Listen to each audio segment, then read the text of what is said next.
Yo, man. What's your YouTube, man? It's your boy, Mickal, that's aka Missing that Pro. But we in today's video, man. We got how Skip Bayless became the most hated man on sports TV. For new, man, hit that like button, subscribe, and share, man. We're on the road to 500 subs, man. Let's get it. Because I just want to get Skip Bayless in a room one time and just beat him like a dog. And is known as LeBron's biggest hater. The phony goat, as I call him in the basketball context. In 2022, he pissed off the entire NFL with his comments on Damar Hamlin. His job is to make the audience go wild, and he's doing it better than anyone else on TV. But why is Skip Bayless so popular? And how does he keep his ratings so high? This is the story of how Skip became the loudest voice in sports television.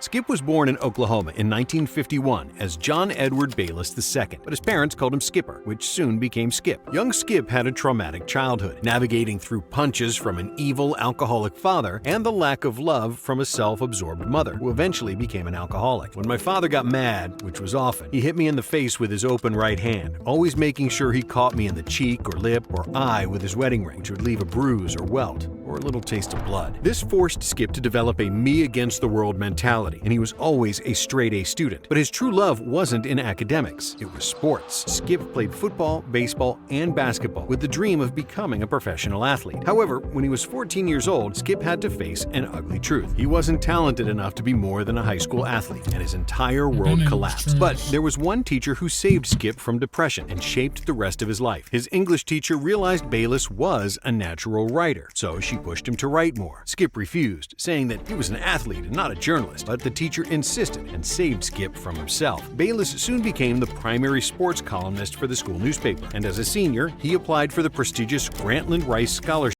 When didn't they go to school fucking in the 60s or some shit like that? The 50s? To attend Vanderbilt University. Unfortunately for Skip, no one from Oklahoma ever got accepted on a writing scholarship to Vanderbilt, aka the Harvard of the South, so Bayless believed he'd be stuck in Oklahoma working for his father's barbecue restaurant for the rest of his life, until one letter came and changed his life. He was granted the full scholarship to Vanderbilt, after which he was finally free to leave his abusive parents. He also legally changed his name to Skip to cut all ties with his father, after whom he was named. In 1974, Bayless graduated cum laude, majoring in English and history. From there, he started a very successful journalism career at the Miami Herald and LA Times. By the young age of 27, he was already a lead columnist at the Dallas Herald. Bayless would go on to write 3 very successful books on the Dallas Cowboys at the peak of their popularity and became known as a sports writer. But to reach broader audiences and feed his ambition, Skip had even bigger plans: television. In 1989, Skip first appeared on TV as a panelist on ESPN. In 2004, ESPN hired Skip full-time to be a debate partner with columnist Woody Page on a show called First and 10. Well, at least I don't look like Tarzan and sometimes play like Jane, but other than that... In 2011, the show was rebranded as First Take and further catapulted Bayless's popularity. But it wasn't until 2012 and Stephen A. Smith's arrival to First Take that the show really exploded, becoming the #1 sports talk show in America. Bayless and Smith's passionate debates captured the audiences unlike anything else on TV. Miami's got a better chance now because the chosen one won't turn into the frozen one. He's on the bench. Blasphemous. But how did 60-year-old Bayless become so popular at such an old age, especially since he wasn't a former athlete? Because there were plenty of athletes who have been on TV, and many columnists with hot takes, but no one fired up people more than Skip. So, how did he do it? Ever since his early days as a writer, Skip had a talent for clickbait. He'd write something so out of pocket and controversial that you had no choice but to read it, and he brought that same recipe to TV. One of Skip's first controversies was when he wrote that Troy Aikman was gay, even though he wasn't. I'm sure a lot of people had heard it before that Troy is gay. Now, I've talked to Troy about it. But Bayless's real notoriety started in 2006 when he publicly attacked Allen Iverson and his trade to Denver. Bayless criticized Iverson Don't you talk about AI like that, Allen Iverson. Come on now, man. for not being a team player, for his unsportsmanlike lifestyle, and claimed that his pairing with similar-minded Carmelo Anthony would never work. At the time, Iverson was arguably the most popular player in the NBA, and while Skip wasn't the only reporter who criticized him, he was the one who was the loudest in his bashing of Iverson. And I sincerely hope I have now inspired you to win your first NBA championship.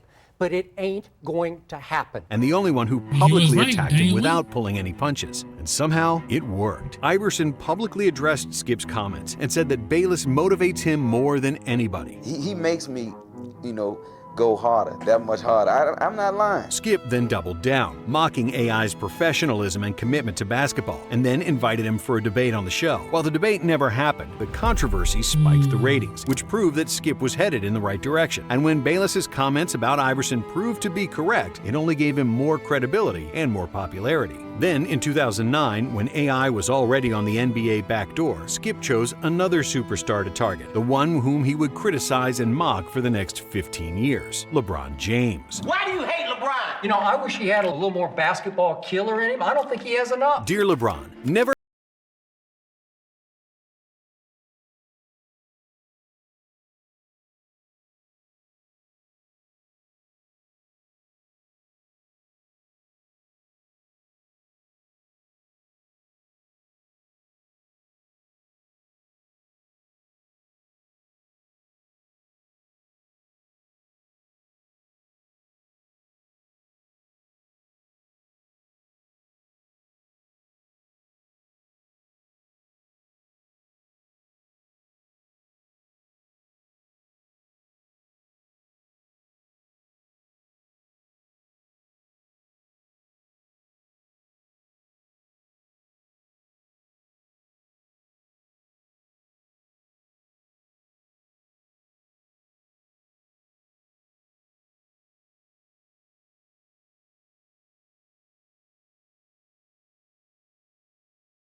that he had failed miserably. Despite the fact that LeBron averaged 38, 8, and 8 in that series, Skip only focused on the negative, like James not shaking Dwight's hand after the loss, questioning his character. This was, to me, the real LeBron James. This is who he is, and to me, who he has been. After LeBron lost in 2010, Skip's criticism continued. The intangibles are much closer to Robin.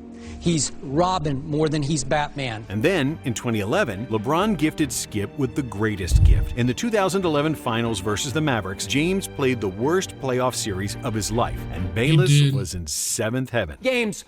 Yeah, that was the worst playoff series of LeBron. That playoff series was terrible, man. 4, 5, and 6 against the Dallas Mavericks, disappeared, ran from the basketball. His 3-year-long slander of James, saying that LeBron lacks the clutch gene and winning mentality, was proven right, and Bayless suddenly looked like the smartest man on television. Around that time, Skip's direction and TV persona had been well established. He was becoming known as the person who feuds with athletes and says obnoxious things that no one else would dare to say. When Chris Bosh joined the Heat, Skip started calling him Bosh Spice, because he felt Bosh played soft and with a lack of aggression. Bosh had a problem with the Bosh Spice moniker, so he went on First Take and confronted Skip. While Bosh threaded calmly and tried to explain that this distasteful nickname is negatively affecting him and his kids and that name-calling shouldn't take place on a TV sports show, Skip didn't care, and he doubled down, saying that he'll continue to call him that if he continues to play soft. I have no reason why Skip doesn't care is why. He's on TV, if Bosh does something, all Skip's gonna do is press charges. regrets with referring to you occasionally, especially early and at mid-season, as Bosh Spice. But it wasn't like Skip was the only one dishing out insults. Numerous guests appeared on his show who wiped the floor with Bayless. In 2012, Bayless trashed OKC's Russell Westbrook and said that he was also a shot-happy point guard, but that he learned to pass. To that, KD defended his teammate by saying that Skip didn't know anything about basketball. Shortly after, a fellow ESPN host, Jalen Rose, appeared on First Take and embarrassed Skip like we've never seen before. See, Jalen Rose found out that Bayless had been lying about his basketball career. Skip claimed that he was a star point guard on his high school team that made the state finals, which was the furthest thing from the truth. In reality, Bayless didn't even play for the varsity team until his senior season, when he averaged a measly 1.4 points per game. Skip, you lied about that. Yeah, it was 1.4. Nigga, you was trash, my nigga. You was trash, Skip Bayless. You averaged 1.4 points as a senior in high school? Yeah, I did. Okay. Then, a few months later, right after LeBron won his first title, Mark Cuban made an appearance on First Take. Let's just say Skip wasn't a happy camper when LeBron won, so he continued to bash him and diminish his accomplishment. But Cuban was tired of Skip's antics, and he decided to rip him a new one. You guys like to talk in complete generalities where no one can question you, right? You don't ever use facts. You don't ever use substance. You don't ever use facts. No. Then, to prove his point, he asked him this simple basketball question. Now, how do you think we defended that? Why do you think he was standing out there? You didn't have to defend it. Oh, right. So no matter what we did, he was just going to stand there and do nothing. Well, that's all I saw. Skip was lost, barely saying anything coherent, proving that his knowledge of the game was basic and that he only knows to place cheap generalizations as a facade for true basketball content. But that wasn't the end of Skip's feuds. Not even close. In 2013, the Seattle Seahawks All-Pro cornerback Richard Sherman came to First Take and trash-talked Skip during the entire segment. Whenever you refer to me, whenever you speak to me, whenever you address me as All-Pro Stanford graduate, because those are some accomplishments you can aspire to, you will never accomplish. You have never accomplished anything. I am intelligent enough, capable enough to understand that you are ignorant, pompous, egotistical, cretin. I'm going to crush you on here in front of everybody because I'm tired of hearing about it. But if you think that taking a verbal beating from a pro athlete on live TV would put someone's career to the ground, you'd probably be correct. However, in the case of Skip Bayless, these public fights only made him more popular. And that's because Skip isn't stupid. And the way he He's not. That's because people love drama too.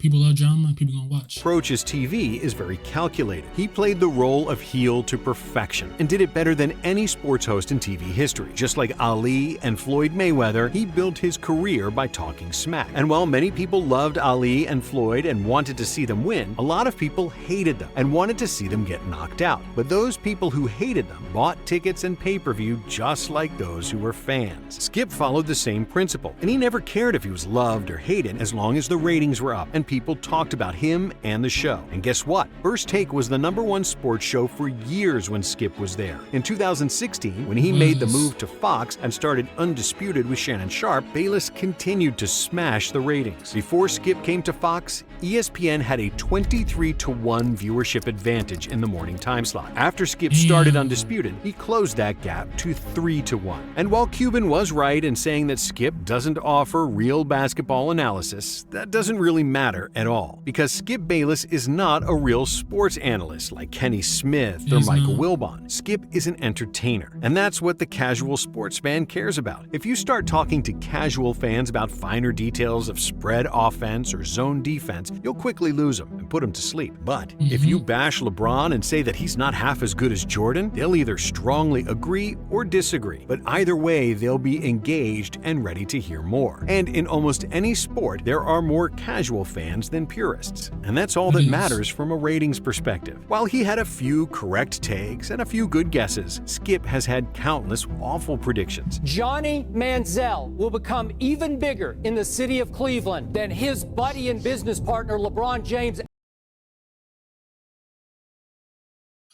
This nigga Skip, bro.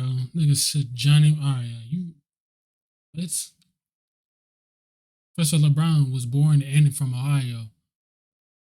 Come on now. Ever was. But whether he's right or wrong, it doesn't really matter. He debates for the sake of debating and entertainment, not for the sake of argument. And that greatly explains by how Skip prepares for the show, which isn't very different from how athletes prepare for a game. The man wakes up at 2 a.m., runs for an hour, and then starts cramming up arguments and counter-arguments. He's like a battle rapper who tries to predict what his co-host will say and then have counter-arguments ready with the stats. By the time the show starts, he has a pile of notes with the different things he'll say on the show. And by his own admission, he forgets his arguments the next day. I'll remember maybe half of it by tomorrow, and in 48 to 72 hours, I'll remember maybe a fourth of it, and by next week, I won't remember much of it at all. Skip is willing to say whatever will get the most attention, no matter the content. He'll tweet out 10 controversial things, and whichever one gets the most engagement, he'll run on the show the next day. In a way, his way of grabbing attention is similar to LeVar Ball. We talk about the GOAT here, the greatest of all time, Michael Jordan. He would need help. Really? He's too small. And even more, Donald Trump. Say something outlandish, and when you're stuck in a corner, reframe the question and turn it around with a joke. Then, passionately push whatever you're going to say anyway. Spice it up with some hard-to-dispute stats and get people's emotions high. Skip is a true pioneer in his profession, and he has to be respected for that. He's a professional troll, a guy who gets paid millions of dollars to talk trash about athletes, and he's doing his job better than anyone else. Like that time when he got mad at Kawhi for leaving the Spurs and refusing to call him by his name, which was hilarious. You calling him Kawhi Leonard? Yeah, you got to, Skip. Are there Skip, any, you got to. any quit on my team. No, Skip, Any you got circumstances where you People like Colin Cowherd, Max Kellerman, and others copied his approach. That's why Max once said, "Fate of the universe on the line, or the Martians have the death beam pointed at Earth. You It's better like hit it. Iguodala. I want Iguodala." if you asked Kellerman about this in 30 You know he was years, he'd trolling, probably bro. tell you that he'd rather have Steph Curry take the last shot. And he only said Iguodala to boost ratings. And guess what? It worked. It was good TV. It's all people talked about for days. And it all happened by following Skip's recipe. Bayless managed to stay relevant into his 70s, even with the DeMar Hamlin scandal and the Shannon Sharp feud that would kill the career of 99% of TV hosts. But Skip carries on because he's a habitual line stepper, and people are used to him saying crazy things. Some people love him, and many people love to hate him. The only thing that matters to Skip is that you keep on watching. Hey, that is facts though. Hey, man, that's what how Skip Bayless became the most hated man on TV sports. Remember, hit that like button, subscribe, and share, man. You feel me? And I'm out.